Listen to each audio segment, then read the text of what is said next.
ورحمۃ اللہ وبرکاتہ۔ وعلیکم السلام ورحمۃ اللہ وبرکاتہ۔ بہن، یہ بچہ اور بکری لے کر کہاں جا رہی ہو؟ کیا بات ہے؟ میں نے منت مانگی تھی کہ خدا نے مجھے لڑکا دیا تو میں جیلانی بابا کی درگاہ پر حاضری دوں گی اور بابا کا طواف کروں گی، ان کی مزار شریف پر سجدہ کروں گی، بابا ولی کا نام کا ملیدہ کروں گی، ان کے نام سے ایک بکرا ذبح کروں گی۔ خدا نے مجھے لڑکا دے دیا ہے، اس لیے میں بکرا لے کر منظر پر جا رہی ہوں۔ استغفر اللہ، بہن تم بہت بڑا ظلم کر رہی ہو۔ بابا کے مزار پر سجدہ، ولی کے نام کا ملیدہ اور ان کے نام پر ذبح کرنا، یہ تو بڑی جہالت ہے۔ اللہ اور اس کے رسول صلی اللہ علیہ وسلم کو ناراض کرنے والی عمل ہے۔ ارے تم کیا بک رہی ہو؟ کیا جیلانی شریف جانا، وہاں جا کر درگاہ شریف کا طواف کرنا ظلم ہے؟ کیا جیلانی شریف پر سجدہ کرنا اور پیر صاحب کے نام سے بکرا ذبح کرنا جہالت کیسا ہے؟ میری پیاری بہن، میں جو کچھ بھی کہہ رہی ہوں صحیح کہہ رہی ہوں۔ میں نے کئی جلسوں میں علماء لوگوں سے سنا ہے اور کتابوں میں بھی پڑھا ہے کہ مزاروں پر جانا، گانے بجانے، عرس، ڈھول تماشے، یہ سب حرام ہے۔ مگر ہمارے پیر صاحب وہ تو کہتے ہیں کہ جیلانی شریف جانا، وہاں جا کر درگاہ شریف کا طواف کرنے سے ایمان تازہ ہوتا ہے، اور کہتے ہیں کہ درگاہ شریف کا طواف بھی کرنا چاہیے، اور کہتے ہیں قبر پر سجدہ بھی کرنا چاہیے، اس سے بابا خوش ہو کر ہمارے بگڑے ہوئے کام بنائے اور ہمارے ضرورت کو بھی پورا کرتے ہیں۔ میری پیاری بہن، تم بہت نادان ہو۔ تم کو معلوم ہونا چاہیے کہ دنیا کو پیدا کرنے والا، سارے عالم کا رزاق، پورے محفلوں کا پالنے والا صرف اور صرف اللہ ہے۔ وہ اکیلا ہے، بے نیاز ہے، تمام طاقتیں اسی کے ہاتھ میں ہیں۔ تب پتہ ہو کہ تمام طاقتوں کا مالک اللہ ہے، تو پھر بابا صاحب بگڑی کیسے بنائیں گے؟ وہ تو اللہ کے نیک بندے تھے۔ وہ تو یہی لوگوں کو ہمیشہ یہی حکم دیا کرتے تھے کہ سر اللہ کے سامنے جھکاؤ، سجدہ اللہ کا لیے کرو۔ اللہ تعالیٰ فرماتا ہے، ان اللہ لا یغفر ان یشرک بہ ویغفر ما دون ذلک لمن یشاء۔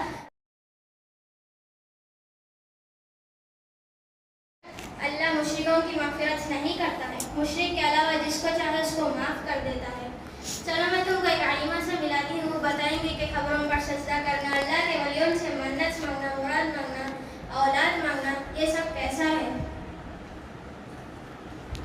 السلام علیکم ورحمۃ اللہ وبرکاتہ۔ وعلیکم السلام ورحمۃ اللہ وبرکاتہ۔ ہم آپ سے ایک مسئلہ پوچھنا چاہتے ہیں۔ بہن، آپ شوق سے مسئلہ پوچھو، انشاءاللہ میں جواب دوں گی اور قرآن و حدیث کی روشنی میں دوں گی۔ آپ ہم کو قرآن و حدیث کی روشنی میں بتاؤ کہ قبروں پر سجدہ کرنا، اللہ کے ولیوں سے منت مانگنا، اولاد مانگنا، لڑکیوں کے لیے رشتے مانگنا، یہ جمعرات کرنا، یہ سب کیسا ہے؟ جائز ہے یا حرام ہے؟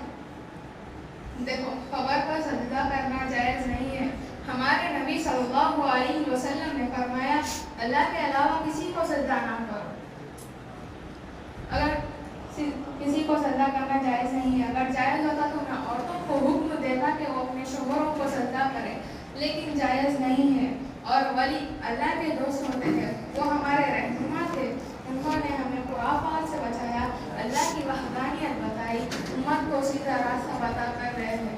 وہ بھی اللہ ہی کے محتاج تھے، تو وہ ہماری منتوں کو کیسے پورا کر سکتے ہیں؟ ان کو بھی اللہ ہی نے پیدا کیا، تو وہ ہمیں اولاد کیسے دے سکتے ہیں؟ بابا لوگ ہمارے بچیوں کو رشتے ناطے کیسے دے سکتے ہیں؟ یہ جمعرات کرنا، ملیدہ کرنا، سجدے کرنا اور ذبح کرنا سراسر بدعت ہے۔ اور دیکھو، جو لوگ یہ سب کرتے ہیں، قرآن میں اللہ فرماتا ہے، انما حرم اللہ علیکم المیتۃ والدم ولحم الخنزیر وما اہل بہ لغیر اللہ۔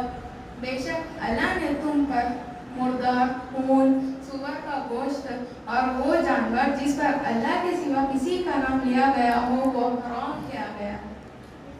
تو ہمارے سمجھ میں آ گیا کہ مزار پر ذبح کرنا بالکل حرام ہے۔ اسی طرح عروس میں جانا، قوالی کا سننا شرک ہے۔ محرم کا عید منانا، شربتیں بنا کر پینا، مٹی کے پتلے بنا کر اسی کو مولا میاں کہنا، لکڑی پر کپڑا باندھنا، اسی کو سواری کہنا، اسی کو ادھر سے ادھر جلانا، ڈھول بجانا، یہ سب اسلام میں جائز نہیں، بالکل حرام ہے۔ ایسی غلط رسم و رواج سے بچو، دین سیکھو، قرآن و حدیث کی تعلیم سیکھو، امت کو بھی سکھاؤ۔ آخر میں اللہ تعالیٰ سے دعا کرتی ہوں کہ اے اللہ ہم سب کو شرک و بدعت سے بچائے، اے اللہ امت مسلمان کو سچے دین کے راستے پر چلنے کی توفیق عطا فرمائے۔ آمین۔ میں چلتی ہوں۔ السلام علیکم ورحمۃ اللہ وبرکاتہ۔ وعلیکم السلام ورحمۃ اللہ وبرکاتہ۔